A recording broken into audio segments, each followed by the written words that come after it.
नमः सिद्धेभ्यः। ओम नमः सिद्धेभ्यः। नमस्तस्यै सरस्वत्यै विमलज्ञानमूर्तये विचित्रालोकयात्रेयं यत्प्रसादात् प्रवर्तते।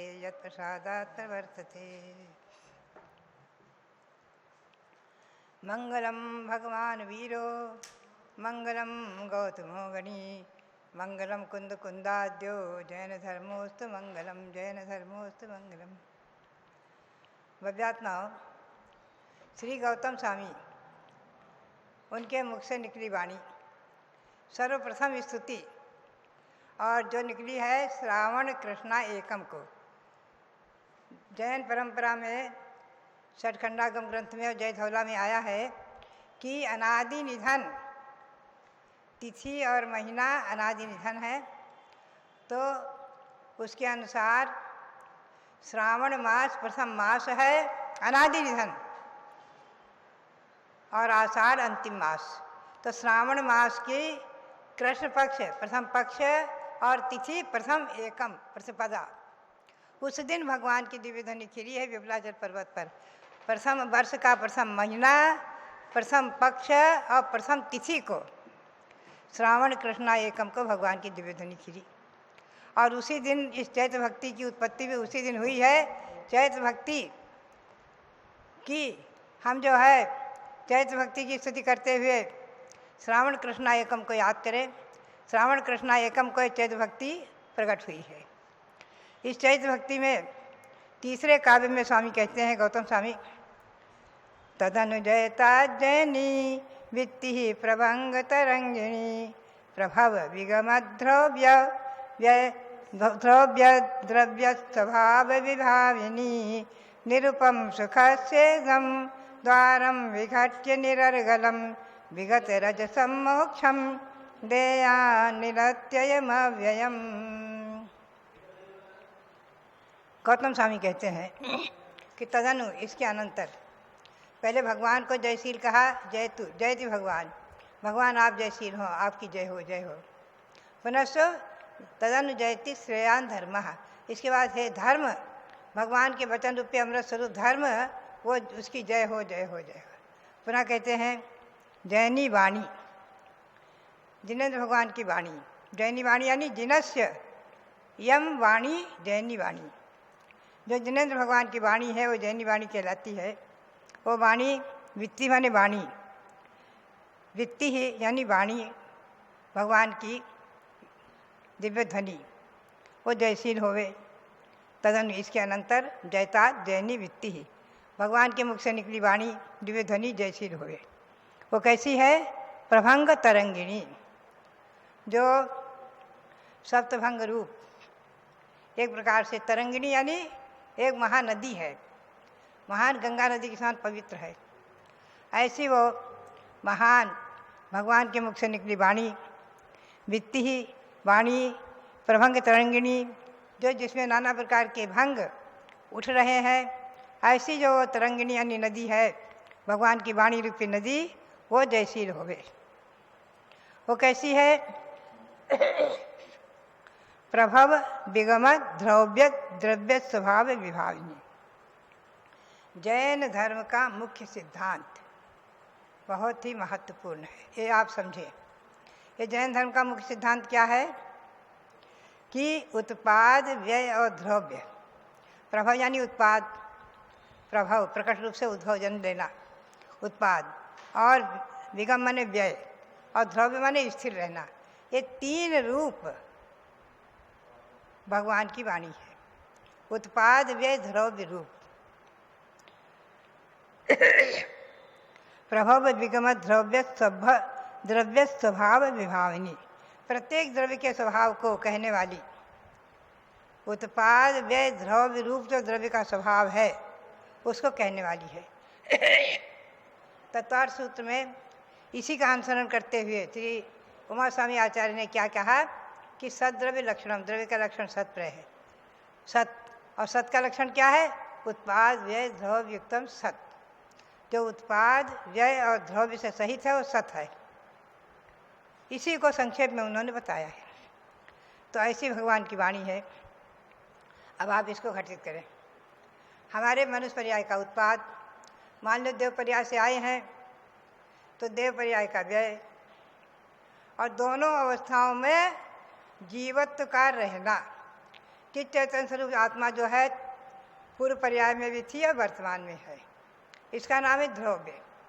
आज हमारी मनुष्य पर्याय है।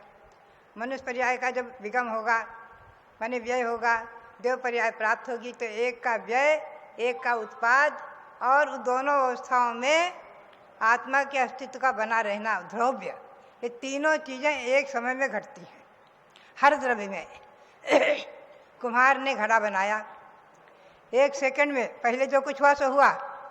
घड़ा का आकार होना, मिट्टी का आकार विकसित होना, और दोनों में मिट्टी का अस्तित्व बना रहना। मिट्टी का जो पिंड बनाया था उसमें मिट्टी का अस्तित्व है,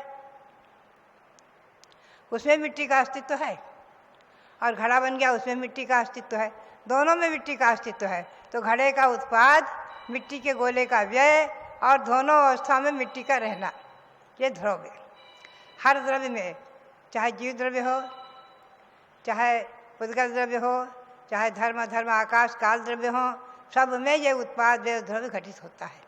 यहाँ तक कि षटखंडागम आदि ग्रंथों में आचार्यों ने सिद्ध अवस्था में भी उत्पाद व्यय द्रव्य को घटित किया है, अर्थ पर्याय रूप से, बहुत सूक्ष्म अवस्था के रूप में। क्योंकि प्रतिक्षण एक पर्याय, एक समय काल की, अभी आने वाला 3 बजे का समय उसका व्यय हुआ, 4 बजे के समय का उत्पाद हुआ, दोनों में समय अनुच्छूत है। तो ये जो है अर्थ पर्याय में भी उत्पाद व्यय द्रव्य घटित होता रहता है। तो जैन धर्म का अनेकांत सिद्धांत इसी का नाम है।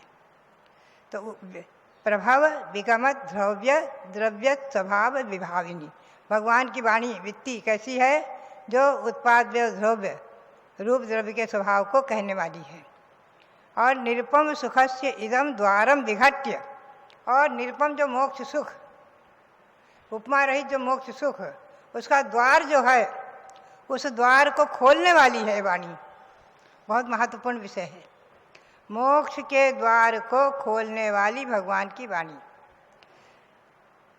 निरुपम सुखस्य इदम द्वारम विघट्य निरर्गलम, अर्गला साकल लगी है, मोक्ष के दरवाजे पर साकल लगी है, उस साकल को खोल करके खोलने वाली ये भगवान की वाणी है। भगवान की वाणी के प्रसाद से हम मोक्ष के दरवाजे को खोल करके और मोक्ष में प्रवेश करेंगे।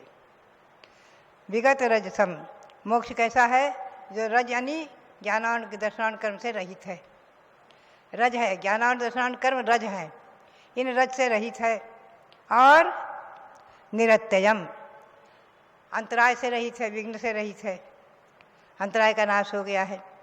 और अव्यय माने व्यय रहित है, कभी भी मोक्ष के जीव, मोक्ष प्राप्त कर चुके जीव वापस संसार में नहीं आएंगे, वहाँ अनंत अनंत अनंत अनंत काल तक जो कि त्यों विराजमान रहेंगे। ऐसे इस मोक्ष के द्वार को खोलने वाली भगवान की वाणी जैसी होवे, इस प्रकार से मोक्षम देयात, ऐसी जिन्हें भगवान की वाणी हमें और आपको मोक्ष प्रदान करे। अब उसका हिंदी बोलेंगे आप। जय हो जयनी वाणी जग में, सप्तभंगमय गंगा है, व्यय द्रव्ययुत सभ्यों के स्वभाव को प्रकट करे। अनुपम शिव सुख द्वार खोलती देती है, विघ्न रहित अरु कर्म धूलि से रहित मोक्ष को देती है।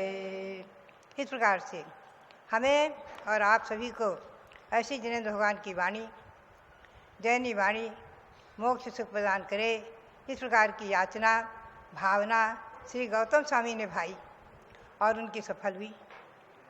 तत्क्षण ही इस भावना को भाते हुए वो दिगंबर अवस्था को प्राप्त करके महामुनि बन के 7 रिद्धि और मनाप्रिय ज्ञान आदि से संबंधित हुए, भगवान की दिव्यधनी खिरी, द्वासांग रूप में उन्होंने रचना की और 30 वर्ष तक भगवान के संरक्षण में रहे। अनंतर जिस दिन भगवान ने निर्वाण प्राप्त किया, उसी दिन उन्होंने केवल ज्ञान प्राप्त कर लिया। और वो भी कालांतर में मोक्ष चले गए। तो भव्यात्माओं, ऐसी वाणी मैं कहूँगी, अभी वर्तमान में विद्वान हमारा जितने भी ग्रंथ हैं, जितने भी शास्त्र हैं, सभी में प्राचीन है चैत्य भक्ति, सभी में प्राचीन है चैत्य भक्ति। और सबसे महत्वपूर्ण चैत्य भक्ति साक्षात गौतम स्वामी के मुख से निकली चैत्य भक्ति। अपने आप में इसके एक एक श्लोक के पाठ से हजारों हजारों उपवास का पुण्य प्राप्त होगा, मैं तो समझती हूँ। और महान पुण्य का संचय होगा और तमाम अशुभ कर्मों का विघटन होगा, नाश होगा, विनाश होगा। ऐसी ये चैत्य भक्ति जयशील होवे, इसी भावना के साथ आप सबके लिए बहुत बहुत मंगल आशीर्वाद। बहुत